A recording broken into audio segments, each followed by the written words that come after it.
Hello friends, welcome to ऐसे classes. Friends, आज हम बात करेंगे जर्नल एंट्रीज़ के ऊपर।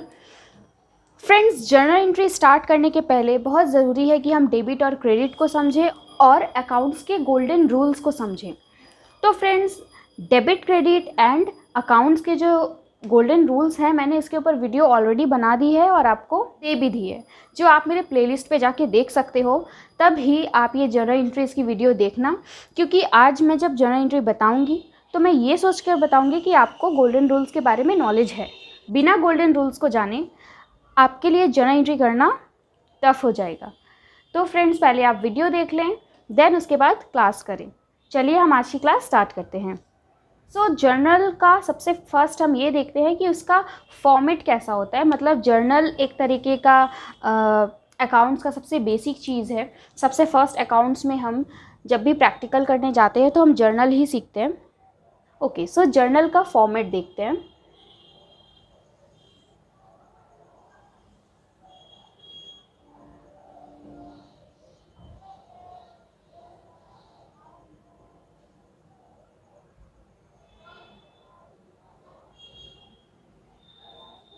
ये होता है जर्नल का फॉर्मेट। यहाँ पर हम लिखते हैं डेट, ये होता है पर्टिकुलर, ये होता है एलएफ, ये होता है डेबिट और ये होता है क्रेडिट नेचर का। फ्रेंड्स, यहाँ पे हम डेट लिखते हैं, ये पर्टिकुलर में अब हम क्या लिखेंगे वो मैं आपको समझाऊंगी। ये जो एलएफ का फॉर्मेट होता है वो खाली रहता है, यहाँ पे नंबर होता है। ये हमारे थियोटिकल के लिए नहीं है, ये प्रैक्टिकल के लिए ज़रूरी होता है। डेबिट और क्रेडिट, कितने अमाउंट डेबिट में आएंगे और कितने अमाउंट क्रेडिट में आएंगे। ओके, जबकि ये दोनों अमाउंट सेम ही होते हैं। अब हम देखते हैं आज की हमारी सबसे first journal entry. Okay, so आज का हमारा सबसे फर्स्ट जर्नल एंट्री है cash brought in by proprietor as capital ₹30,000। जब भी हम किसी जर्नल एंट्री को देखेंगे, सबसे फर्स्ट हमें अपने माइंड में एक बार गोल्डन रूल्स को याद करना है। तो गोल्डन रूल्स में था what's come in debit and what goes out credit. तो व्हाट्स कम इन क्या आया? कैश आया, हमारे बिजनेस में कैश आया। What's come in is debit, मतलब कैश आया तो कैश को हम क्या करेंगे? डेबिट। ओके, तो ये हमें क्लियर हो गया, कैश को हम डेबिट करेंगे। अब क्रेडिट किसे करेंगे? तो फ्रेंड्स, अब हम चलते हैं हमारे पर्सनल अकाउंट में। वहाँ पे हमारा एक रूल था, debit the receiver and credit the giver. किसने दिया कैश? प्रोप्राइटर ने दिया बिजनेस को। ओके, सो जो गिवर है उसे हम क्रेडिट कर देंगे, यानी जो हमारा प्रोप्राइटर है उसे हम कर देंगे क्रेडिट। हम यहाँ पे लिखेंगे टू। जब भी हम क्रेडिट में लिखते हैं तो हम टू वर्ड का यूज़ करते हैं। क्यों करते हैं ये जब हम लेजर में जाएंगे तब मैं आपको क्लियर करवाऊंगी। टू प्रोप्राइटर्स कैपिटल, ये हो जाएगा क्रेडिट। अब हम इसे अपने अकाउंट में एंट्री करते हैं कि कैसे हम लिखते हैं इसे। तो ये 1 नंबर एंट्री थी, यहाँ पे मैंने 1 लिखा। अगर आपको डेट यहाँ पे दिया रहे तो आप डेट लिखेंगे। अब यहाँ पे हमने क्या लिखा? कैश डेबिट हो रहा है, तो हम यहाँ पे ऐसे लिखते हैं cash account debit to proprietor's capital account. यहाँ पे क्रेडिट लिखने की ज़रूरत नहीं है, टू प्रोप्राइटर्स कैपिटल अकाउंट लिखने से भी हो जाएगा। एलएफ मैंने कहा था, इसका अभी हमारे थियोटिकल लाइफ में काम नहीं है। कितने रुपीज़ से? 30,000। उसने 30,000 लेके आया, मतलब हम डेबिट में लिखेंगे 30,000 एंड क्रेडिट में नीचे की तरफ लिखेंगे 30,000। ये 30,000 डेबिट का एंड ये 30,000 क्रेडिट का, ऐसे हम लिखते हैं। और फ्रेंड्स, और एक बात, जैसे कि हमने यहाँ पे लिखा cash account debit to proprietor's capital account, तो अगर हमें अकाउंट्स पता है, हमें ये चीज़ का नॉलेज है, हम समझ गए, लेकिन किसी नॉर्मल पीपल को शायद समझने में दिक्कत हो सकती है। इसके लिए हम यहाँ पे और एक चीज़ लिखते हैं जिसे हम कहते हैं नरेशन, जो कि स्टार्ट होता है बीइंग से। बीइंग करके हम यहाँ पे नरेशन लिखते हैं। नरेशन का मतलब होता है शॉर्ट एक्सप्लेनेशन, कि हमने ये किया क्या है, इसमें किसका मतलब लिखा है हमने। जैसे यहाँ पे cash brought in by proprietor, तो बस यहाँ पे हमें यही इन्फॉर्मेशन देना है कि ये जो एंट्री है ये किसके लिए है, ये cash brought in by proprietor है।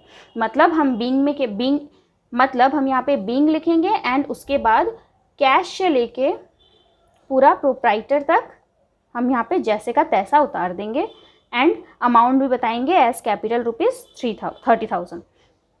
अगर आपको नरेशन लिखने में प्रॉब्लम हो तो जो भी जर्नल एंट्री दी हो आप उसे ही पूरी की पूरी उतार सकते हैं। जैसे कि ये जर्नल एंट्री है cash brought in by proprietor as capital 30,000, यही पूरी एंट्री आप यहाँ पे बीइंग के बाद लिख सकते हैं और लिखने के बाद यहाँ पे ऐसे ब्रैकेट को बंद कर दीजिए। तो ये हुई पूरी एंट्री, इसको हम ऐसे नोट डाउन करते हैं। ओके, और ये था हमारा सम जिसे हमने सॉल्व किया और यहाँ पे हम ऐसे नोट डाउन करते हैं। शुरू में हमें प्रॉब्लम होती है समझने में और स्पीड हमें बढ़ाना पड़ता है क्योंकि एग्ज़ाम में बहुत फास्ट हमें नरेशन लिखने के लिए टाइम चाहिए होता है। ओके, पहले हम लोग सीखते हैं, फिर हम धीरे धीरे प्रैक्टिस करेंगे एग्ज़ाम के लिए। ओके, अब हम चलते हैं हमारे नंबर 2 जर्नल एंट्री पे। सो नेक्स्ट जर्नल एंट्री है goods purchased on credit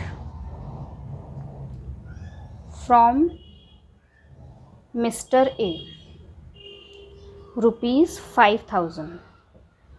okay, so ये हमारी सेकंड नंबर एंट्री है। हम यहाँ पे सेकंड नंबर एंट्री करते हैं और फ्रेंड्स जब हम अकाउंट्स में मेंटेन करेंगे तो हम पहले जो 1 नंबर बनाएंगे तो 1 लिखेंगे, फिर उसके नीचे 2 लिखेंगे एंड लाइन बाय लाइन हम सॉल्व करते जाएंगे।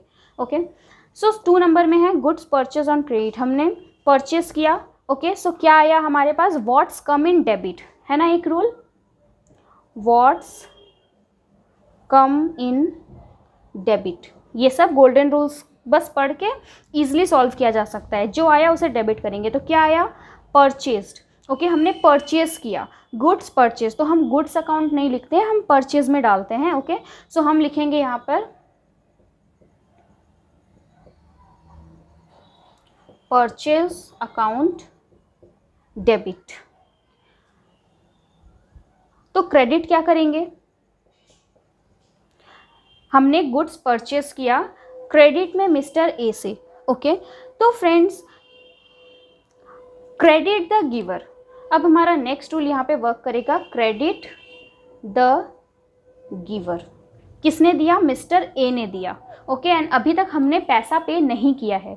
अगर हम पैसा पे कर देते तो हम इनका नाम नहीं लिखते, लेकिन हमने पैसा पे नहीं किया है तो हमें अपने अकाउंट में इनका नाम दिखाना पड़ेगा। ओके, सो हम यहाँ लिखेंगे to mister A account. Okay, then again narration हमें लिखना पड़ेगा जैसे मैंने बताया। तो हम क्या लिख सकते हैं, goods purchased on credit from mister A ₹5,000, being goods purchased on credit ₹5,000। इतना भी अगर हम लिख दें तो चलेगा, लेकिन नरेशन लिखना ज़रूरी है। अगर हम नरेशन नहीं लिखते हैं तो मार्क्स कट जाएगा। क्यों, क्योंकि अगर एक नॉर्मल इंसान के नज़र से देखा जाए तो उसे बिना नरेशन के ये समझ में नहीं आएगी कि ये एंट्री अगर हम ऐसे ही छोड़ देते हैं तो नॉर्मल इंसान के लिए बहुत दिक्कत की बात हो जाएगी, इसलिए नरेशन लिखना ज़रूरी है। देन कितना अमाउंट, 5,000, तो हम डेबिट में अमाउंट लिखेंगे और क्रेडिट का अमाउंट थोड़ा सा नीचे करके यहाँ पे। Okay, so purchase to mister A, ये हुई हमारी सेकेंड एंट्री। अब हम देखते हैं हमारी एंट्री नंबर 3। फ्रेंड्स, आपको जो एंट्रीज़ मैं बता रही हूँ वही एंट्रीज़ आपको बहुत कॉमन मिल जाएगी। अगर आप अपने अकाउंट्स के बुक में खोजोगे तो जो एंट्रीज़ बताई है वही आपको देखने को मिल जाएगी। हाँ, कुछ कुछ एंट्रीज़ होगी जो आपको थोड़ी सी टफ़ टाइप लगेगी, न्यू टाइप दिखेगी। तो जो टफ़ टाइप की एंट्रीज़ होती है थोड़ी थोड़ी, मैं उसके ऊपर भी वीडियोस बना दूंगी।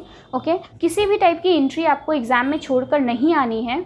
आपको चीज़ों को बेसिक से समझना है, सिर्फ अकाउंट्स रट्टा नहीं मारना है, क्यों हो रहा है वो चीज़ भी समझना है। ओके, क्योंकि जब आप इंटरव्यू में जाओगे कभी भी तो आपसे ये सब क्वेश्चन हमेशा पूछते हैं। अकाउंट्स स्टूडेंट से ये सब क्वेश्चन ही पूछते हैं। इंस्टेंट कहते हैं जर्नल एंट्रीज़ बताओ। तब आपको गोल्डन रूल्स दिमाग में रहना चाहिए जिससे आप ईजिली टैकल कर पाओ सिचुएशन को। ओके, सो अब हमारा थर्ड नंबर क्वेश्चन है,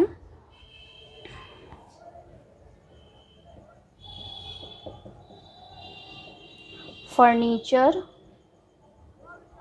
purchased for cash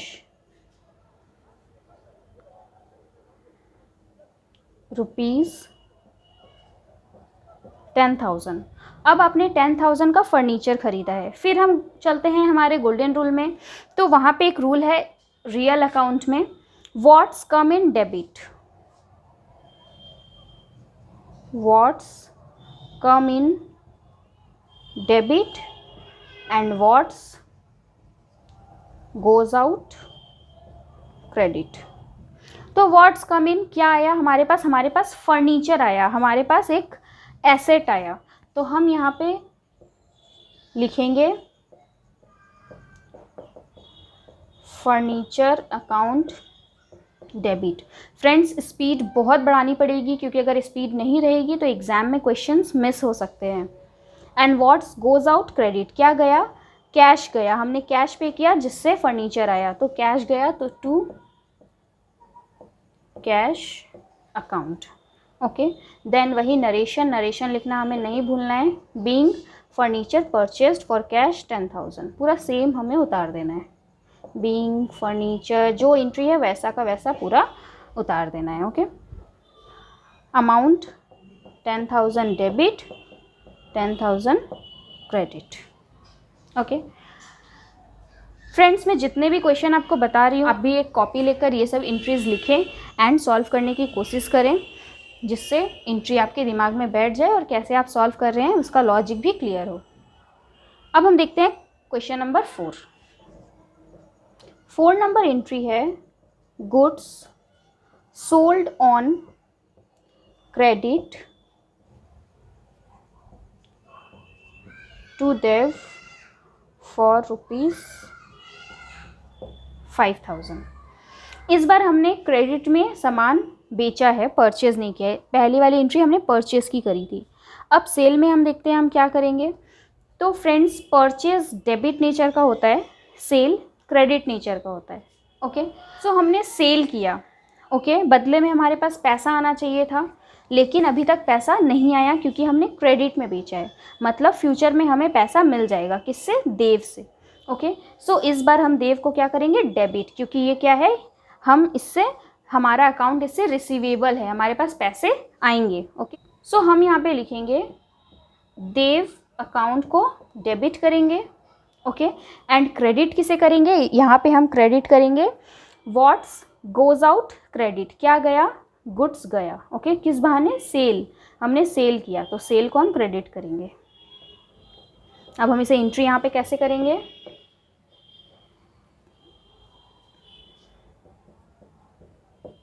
Dev account debit to sale account. जैसे परचेज में हमने गुड्स नहीं लिखा था, वैसे सेल में भी हम गुड्स नहीं लिखकर सेल का नाम लिखेंगे। ओके, जिससे जब हम लेज़र बनाएंगे तो ये हमारे लिए इजी रहता है मेंटेन करने को अकाउंट्स। कितने रुपीज़, 5,000, तो डेबिट में 5,000 एंड क्रेडिट में 5,000। और नरेशन लिखना हमें नहीं भूलना है, सेम गुड से स्टार्ट करते हुए पूरा अमाउंट तक, ये पूरा हमें लिखना है। जो हमारा एंट्री है जनरल एंट्री पूरा ये मिस नहीं करना है, वरना सारे नंबर्स कट जाएंगे इससे। ओके, सो अब हम चलते हैं हमारे 5 नंबर एंट्री की तरफ। Goods purchased for cash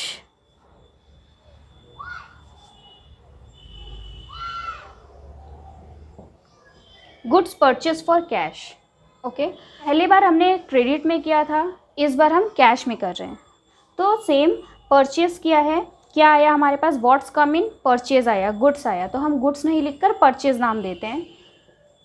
so हम यहाँ पे क्या आया हमारे पास, परचेज, तो हम यहाँ पे परचेज को डेबिट कर देंगे, क्योंकि हमारा गोल्डन रूल कहता है what's come in debit and what's goes out, क्या गया, कैश गया, तो जो गया उसे हम क्रेडिट कर देंगे टू कैश अकाउंट। ओके, कुछ भी रुपीज़ यहाँ पे लिखा होगा लाइक 5,000, तो यहाँ पर हम लिख देंगे 5,000। फिर बीइंग यानी कि नरेशन, शॉर्ट डिस्क्रिप्शन जो होगा, पूरी सेम एंट्री हम यहाँ पे लिख देंगे। अब देखते हैं नेक्स्ट एंट्री। तो फ्रेंड्स नेक्स्ट 6 नंबर एंट्री है गुड्स सोल्ड फॉर कैश। अभी हमने गुड्स परचेज किया था, अब हम गुड्स को सोल्ड कर रहे हैं। तो परचेज को हमने डेबिट किया था, तो हम सेल को क्या करेंगे, क्रेडिट। ओके, क्योंकि परचेज और सेल एक दूसरे के अपोजिट हैं। परचेज डेबिट होता है, सेल क्रेडिट होता है। किसके लिए, कैश के लिए। तो इसकी एंट्री होगी कैश अकाउंट डेबिट, क्योंकि क्या आया हमारे पास कैश आया। ओके, एंड बदले में गए क्या, गुड्स। गुड्स की जगह हम क्या लिखते हैं, टू सेल। सेम यहाँ पे हम एंट्री करेंगे goods account debit to sale account. Then narration same goods sold for cash लिखेंगे यहाँ पर, और कितने रुपीज़ फॉर 5000, यहाँ पे भी 5000 एंड यहाँ पे भी 5000। ओके, अब हम देखते हैं हमारी नेक्स्ट एंट्री। आज की नेक्स्ट और लास्ट एंट्री है रेंट पेड टू लैंडलॉर्ड ₹5000। हमने रेंट पेड किया है लैंडलॉर्ड को। ओके, सो हमने अब इसमें भी वापस से हम देखेंगे हमारा गोल्डन रूल। गोल्डन रूल में बोलता है जितने भी एक्सपेंसेस होते हैं उनको हम डेबिट करते हैं। सारे एक्सपेंसेस हमारे डेबिट होते हैं। ओके, रेंट क्या है, एक्सपेंस है, तो इसे हम डेबिट करेंगे। Okay, and what goes out, गया क्या, कैश। तो कैश भी क्या हो जाएगा, कैश में हमने पे किया है रेंट, तो उसको हम क्रेडिट कर देंगे, क्योंकि what goes out is credit. तो यहाँ पर हम लिखेंगे rent account debit to cash account. यहाँ पर हम लिखेंगे 5000 और बीइंग नरेशन में जो भी ये नरेशन है उसे पूरा का पूरा हम उतार देंगे। सो फ्रेंड्स, आज के लिए बस इतनी एंट्री। अब अगर आपको और भी वीडियोस चाहिए जर्नल एंट्रीज़ के ऊपर, कुछ एंट्री समझने में प्रॉब्लम हो या कुछ भी, तो आप मुझसे शेयर कर सकते हैं मेरे व्हाट्सएप में। ओके, या फिर आप मुझे कमेंट करके पूछ सकते हैं। फ्रेंड्स, कमेंट करना ना भूलें वीडियो कैसी लगी। अगर वीडियो अच्छी लगी और भी वीडियोस चाहिए तो चैनल को सब्सक्राइब कर दें, जिससे मैं जो भी वीडियोस दूँ वो फटाफट आप तक पहुंच जाए। और वीडियो को लाइक करना ना भूलें, जिससे मुझे समझ में आए कि आपको वीडियोस अच्छी लग रही हैं। Thank you friends, bye bye.